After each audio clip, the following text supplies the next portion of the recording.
Good morning बेटा। जो आज આપણે તમારા 19મા ચેપ્ટરમાં મૂત્રપિંડનો ઉભો છે અને ઉત્સર્ગ એકમ એની અંદર આવેલા એ બે ટોપિક આજે સરસ રીતે ભણીશું। પરીક્ષામાં પૂછાય મૂત્રપિંડનો ઉભો છે। આપણે આગળના વિડિયોમાં તમે વાત કરી હતી કે મૂત્રપિંડના બે ભાગ હોય, બાહ્યક અને મજ્જક।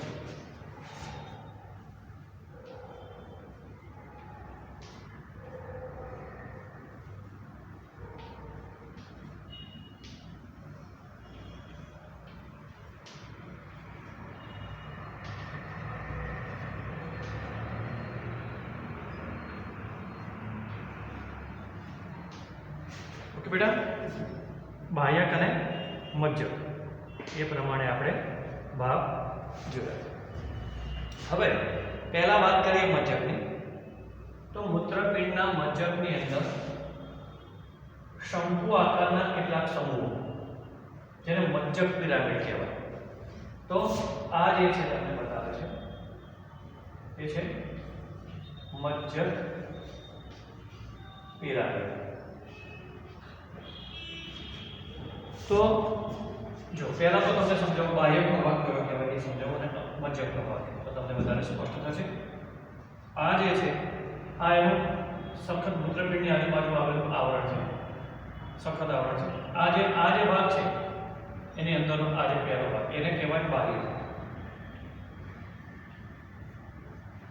આ જે ભાગ છે બરાબર છે એ છે મજ્જક। तो मज्जकनी अंदर मज्जकनी अंदर शंकु आकारना કેટલાક સમૂહ મજ્જક પિરામિડ તરીકે ઓળખાતા।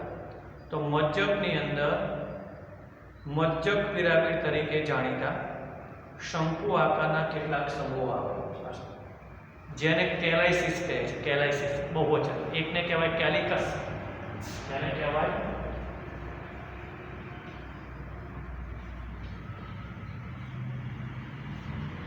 एक ने कहवाय कैलिकस।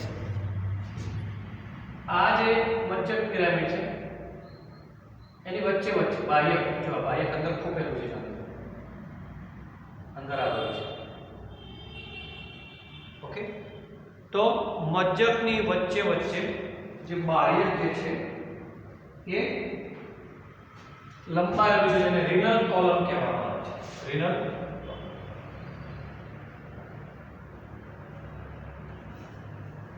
रिनल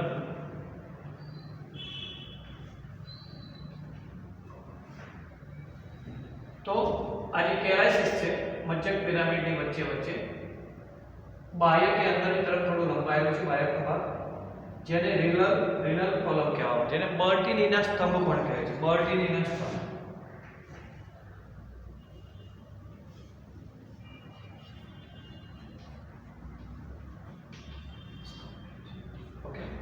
આ નાભીનો ભાગ છે, આપણે વાત કરી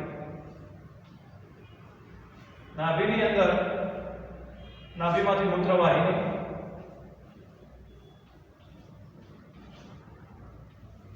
અંતર્વાહી ધમની અને બહિર્વાહી ધમની એટલે બંને મૂત્રપિંડ ધમની છે।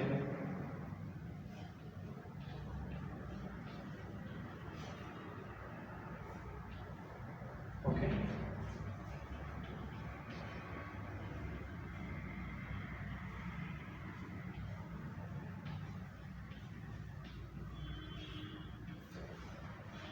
तो बहिर्वाही અને અંતર્વાહી ધમનીઓ એ મૂત્રપિંડની અંદર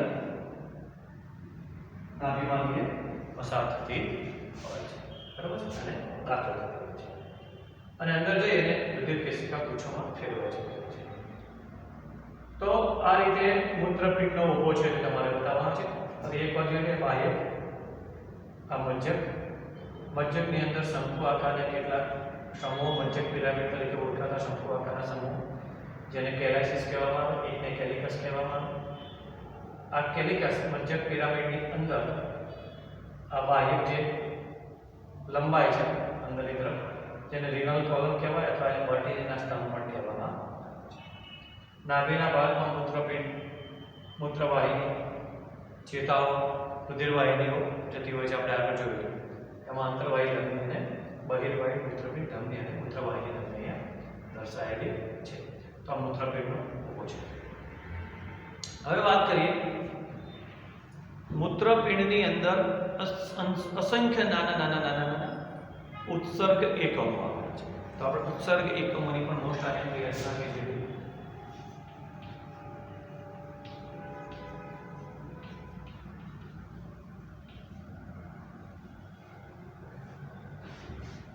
દરેક મૂત્રપિંડમાં આવા 10 લાખ આવે.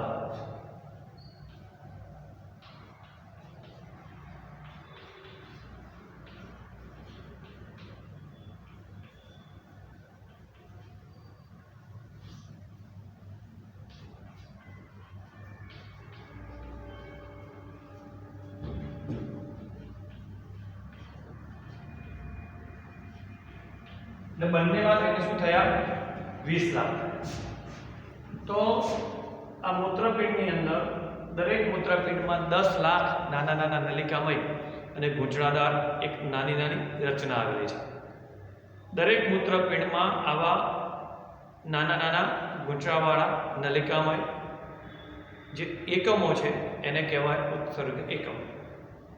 ઉત્સર્ગ એકમ એ મૂત્રપિંડનો એક ક્રિયાત્મક ભાગ છે, એકમ છે, ક્રિયાશીલ ભાગ છે. હવે અસંખ્ય ઉત્સર્ગ એકમો ભેગા થઈને આખા મૂત્રપિંડની શું કરે? રચના કરે.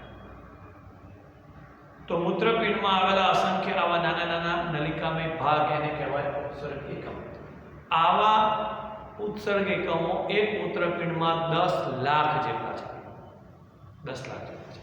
હવે આ જે ઉત્સર્ગ એકમો છે એની રચનાના અભ્યાસ માટે આપણે સરળતા માટે ઉત્સર્ગ એકમને બે ભાગમાં વહેંચી દઈએ.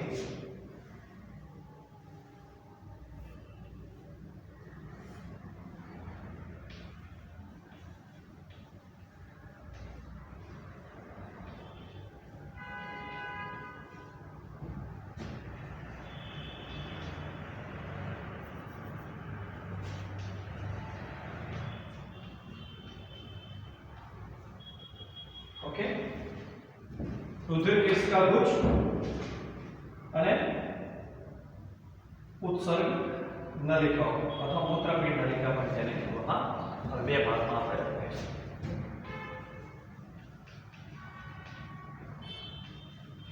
હવે જોજો આપણે પહેલા દોરી ઉપર સમજાવશું.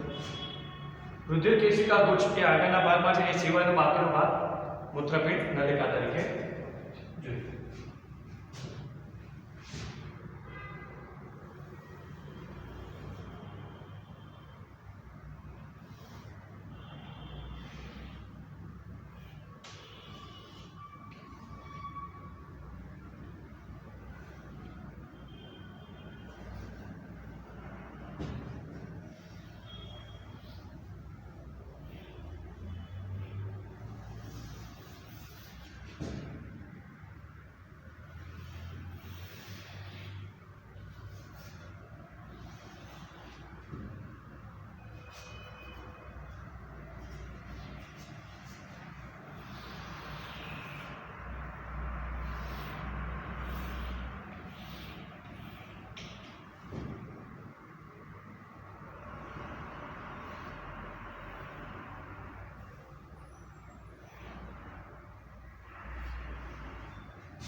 तो ये आ भाग છે આગળ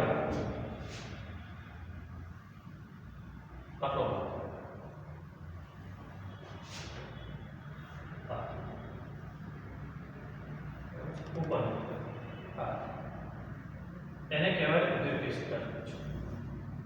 જેને બાઉમેનની કોથળી પણ કહેવામાં આવે છે.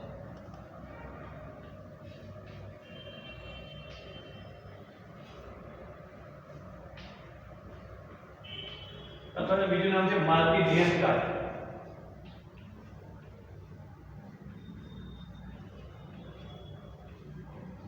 કાય એટલે છે. તો ત્રણ નામ છે. આ જે અંદરનો ભાગ, આ જે પહોળો ગોળીયો જેવો આકાર છે ભાગ છે, આ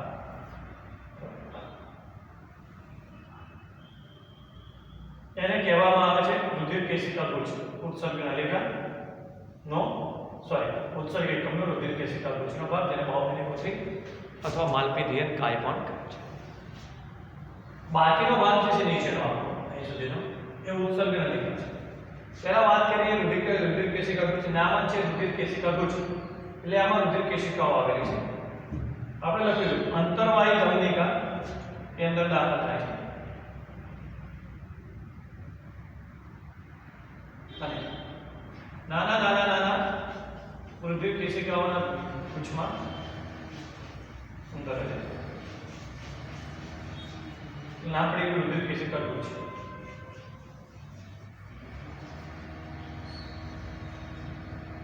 અને ત્યારબાદ બીજી બાજુથી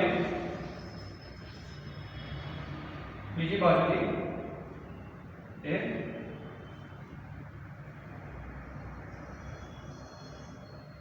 બહાર નીકળે છે. એને બહિર્વાહી. ઓકે, તો આ જે છે એ અંતર્વાહી ધમની છે.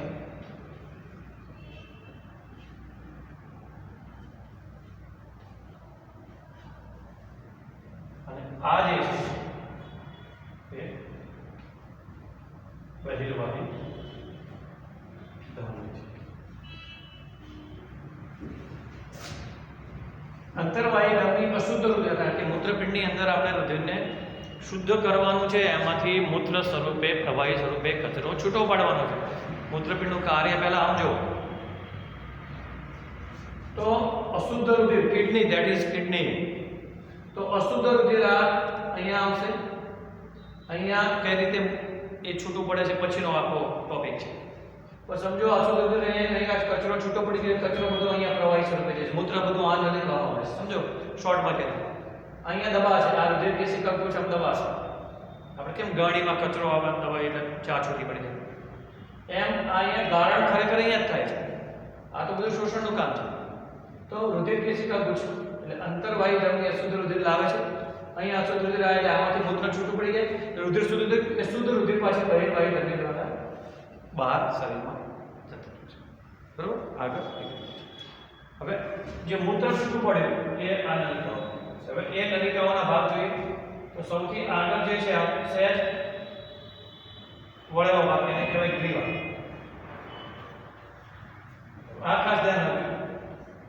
આ નાનું એવું ગુંચળા જેવી રચના છે. આની નજીક છે માટે નામ પડી ગયું નિકટવર્તી ગુંચળામય ભાગ. પછી આ જે યુ આકારનો છે આપણો, યુ આકારને કહેવાય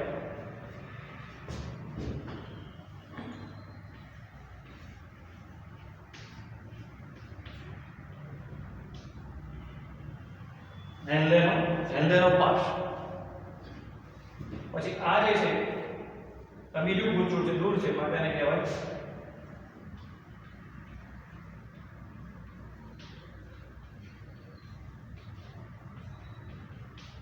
અને આ જે છે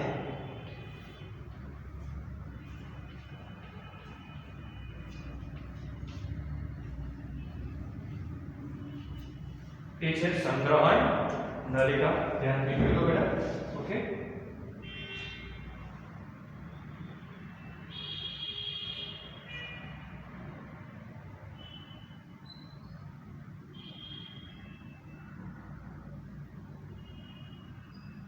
ઓકે, ખ્યાલ આવી ગયો. હવે થોડી માહિતી હું તમને આપી દઉં આના વિશે કે આટલો ભાગ ઉપરનો એ બાહ્યકમાં હોય છે. એટલે આ બાહુમેરુની કોથળી એ માલપીધિયન કાય, આ માલપીધિયન કાય આ ભાગ, આ નિકટવર્તી ગુંચામય ભાગ અને આ દૂરસ્થ ગુંચામય ભાગ, આટલો જે ભાગ છે ઉપરનો એ બાહ્ય માપ છે અને હેન્ડલનો પાસનો જે ભાગ છે મજ્જક માપ છે. પડી ગઈ ખબર? ધ્યાન રાખજો કયો ભાગ બાહ્યકમાં છે, કયો ભાગ મજ્જકમાં છે. આ માલપીધિયન કાય, નિકટવર્તી ગુંચામય ભાગ અને દૂરસ્થ ગુંચામય ભાગ એ બાહ્યકમાં હોય છે, જ્યારે આ હેન્ડલનો પાસનો ભાગ લખતો નથી, ધીમે ધીમે બોલો બે વાર યાદ રાખજો, એટલે વિડિયો વારંવાર જોવો પડે ત્યારે મજ્જકમાં હોય છે. બરાબર? બીજી વાત, મોટા ભાગના મૂત્રપિંડમાં આ જે ઉત્સર્ગ એકમો છે ટૂંકા હોય છે. ધ્યાન રાખજો, મોટા ભાગના મૂત્રપિંડની અંદર ઉત્સર્ગ એકમો ટૂંકા હોય છે અને બહુ જ થોડો ભાગ મજ્જકમાં, મજ્જકની અંદર થોડોક જ ભાગ ખૂપેલો હોય છે. તો ટૂંકા ઉત્સર્ગ એકમો અને થોડોક જ ભાગ મજ્જકમાં ખૂપેલો હોય ને બાહ્ય ઉત્સર્ગ એકમ કહેવામાં આવે છે. પરીક્ષામાં પૂછાય બાહ્ય ઉત્સર્ગ એકમ. ઓકે, તો જો ઉત્સર્ગ એકમ ટૂંકો હોય અને થોડોક જ ભાગ મજ્જકમાં હોય તો એને બાહ્ય ઉત્સર્ગ. ઘણીવાર ઉત્સર્ગ એકમ મોટો હોય એટલે ઉત્સર્ગ એકમ લાંબો હોય અને એનો મોટો ભાગ, વધારે ભાગ મજ્જકમાં ખૂપેલો હોય તો એને જકષ્ટા ઉત્સર્ગ એકમ કહેવામાં આવે છે. યાદ રાખજો, બે છે. ઓકે, બાહ્ય ઉત્સર્ગ એકમ અને જકષ્ટા મજ્જક ઉત્સર્ગ એકમ. લખવું તો પડશે જ બંને.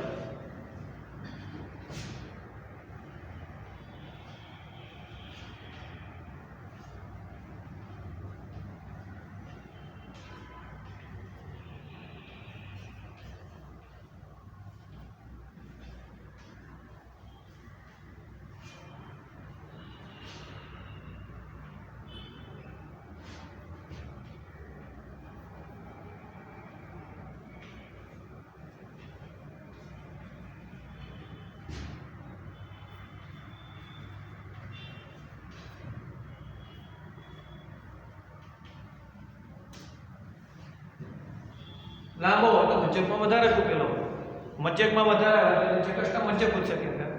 પેલો ટૂંકો હોય તો મજ્જકમાં ઓછો હોય, બાહ્યકમાં વધારે હોય, ધેટ મીન્સ બાહ્ય ઉત્સર્ગ એકમ.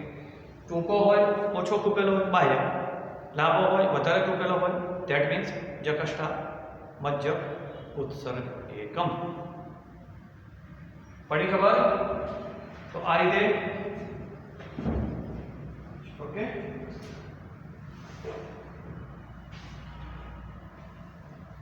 હવે જો એક વાત છે, વાસા રેક્ટા.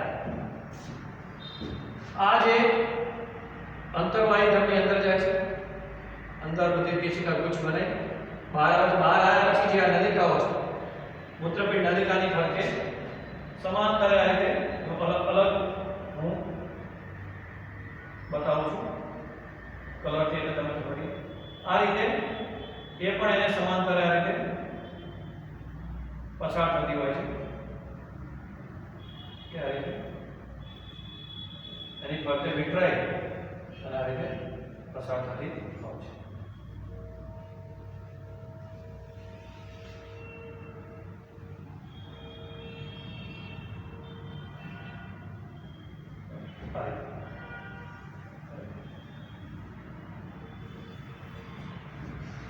તો બહિર્વાહી ધમની પણ આ જે નલિકાઓને સમાંતર રીતે જતી હોય છે. આ જે ગોઠવણી છે બહિર્વાહી ધમનિકા જે આ નલિકાની આજુબાજુ જે સમાંતર પાસે તેને વાસા રેક્ટા કહેવાય. વાસા રેક્ટા.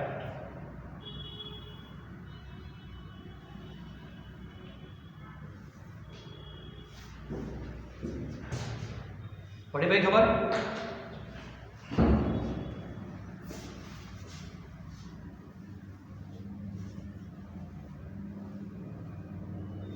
તો આ રીતે જો તમને બંને આકૃતિઓ રીતે સરસ રીતે તમને સમજાયેલું છે બેટા, સમજી લો. તો ફરી ઉત્સર્ગ એકમની જરા વાત કરી લઈએ, એટલે મોસ્ટ આઈએમપી છે પરીક્ષામાં. ઉત્સર્ગ એકમ 10 લાખ હોય છે દરેક મૂત્રપિંડમાં એના મુખ્ય બે ભાગ પડે છે રુધિર કેશિકા ગુચ્છ આ ઉપરનો અને ઉત્સર્ગ નલિકાઓ એ પછીનો બધો નલિકાઓ આ જે હવે ઉત્સર્ગ એકમના અલગ અલગ ભાગ જોઈએ આ જે ભાગ છે પહોળો ગાડી જેવો પહોળો ભાગ એને કહેવાય બાહુમેનિક કોથળી પહોળો જે ભાગ છે એને કહેવાય બાહુમેનિક કોથળી અથવા માર્ગી થાય એની અંદર આ રુધિર કેશિકા ગુચ્છ આવેલો છે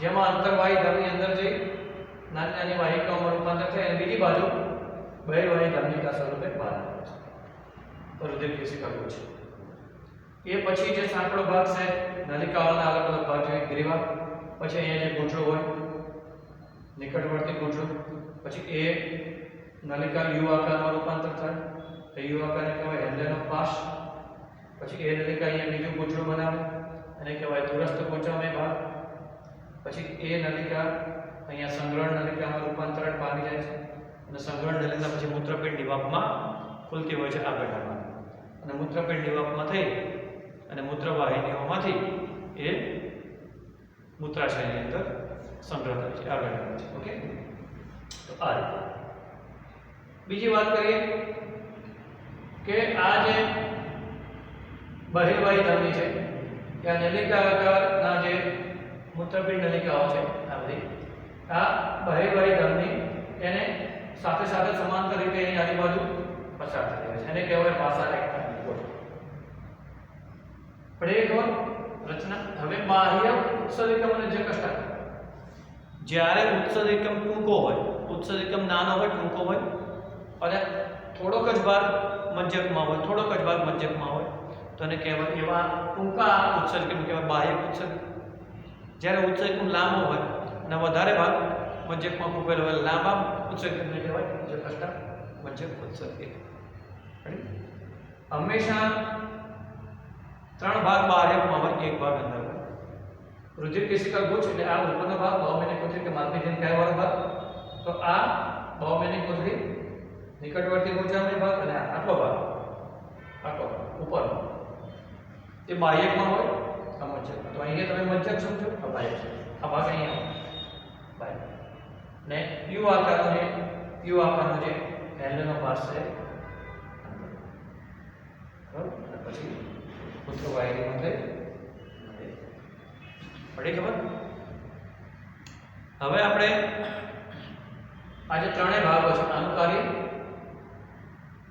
કઈ રીતે અહીંયા આનું કાર્ય ત્રણેયના કાર્ય પરીક્ષામાં અલગ અલગ પૂછે તો સાથે પણ પૂછે ભાઈ બાહુમેનિક કોથળી એટલે રુધિર કેશિકા ગુચ્છ છે એનું કાર્ય પીસીટી નિકટવર્તી ગૂંચળમય ભાગ અને ડીસીટી દૂરસ્થ ગૂંચળમય ભાગ એના અલગ અલગ કાર્ય આપણે જોવાના છે પછી મૂત્રનું નિર્માણ કઈ રીતે થાય છે એ અને પછી જ્યારે આમાંથી મૂત્ર પસાર થાય ત્યારે આની નાની વચ્ચે વાહિની રુધિર વાહિની અને આની વચ્ચે કઈ રીતે આપલે થાય છે આયનની ફેર પાણીની ફેર બદલ અને કાઉન્ટર કરંટ વિધિ એ પણ મોસ્ટ ટાઈમ એ જોઈશું પછી લગભગ આપણો પાઠ તો નેક્સ્ટ વિડિયોની અંદર આ ત્રણેયના કાર્ય અને રુધિરનું ગારણ એટલે કે કઈ રીતે એ રુધિર ઘડાય છે એની આજે ચર્ચા કરીશું.